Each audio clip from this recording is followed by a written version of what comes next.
Mahakasika kosa indray ny fidorohana zava-mahadomela dia misy amin'ny endrika samihafa ny rongony amin'izao fotoana izao. Raha tsy laza fa tsy ny menaka izay hohanina amin'ny mofo ohatra. Misy ireo mpianatra no vavolombelona amin'izany ary ny ONG Nisay moa dia tsy mitsahatra ny manao fanentanana eny anivon'ny sekoly mba hiadiana amin'ny fandraisana zava-mahadomela. Misy tokoa ny rongony izay miparitaka eto amin'ny firenena ary miseho amin'ny endriny samihafa ankehitriny. Eto Madagasikara zany amitsika amin'ny teny zao dia nalaza tamin'izany fotoana zany ny hoe ravina rongony nofoana misy voniny dia misy an'ilay bonamalilo, misy an'ilay karazany hoe espèce reny zany nalaza be tamin'ny fotoanandro fa amin'izao fotoana zao pre zany efa misy endrika hafa ndray koa efa ampiasain'ny tanora zany hoe rongony ihany fa menaka rongony no ampiasainy zareo na résine na rongony zany hoe le dity na rongony no ampiasaina. Vavolombelona izany ny mpianatra izay iarahan'ny ONG Nisay miasa.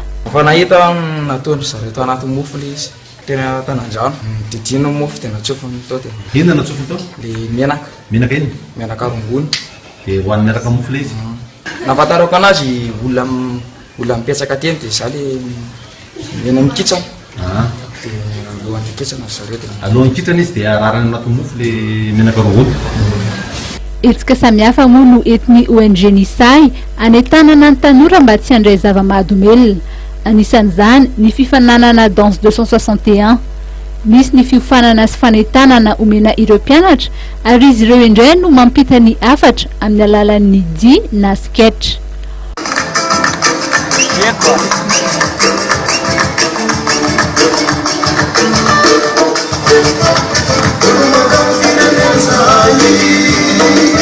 Ao ihany koa ny tetikasa Gasroots iarahan'ny fikambanana Nisay amin'ny Fondation Telma, ny FIFA sy ny CSLT izay tetikasa natao any ankizy enina hatramin'ny 12 taona izay mamolavola azy ireo amin'ny taranja baolina kitra.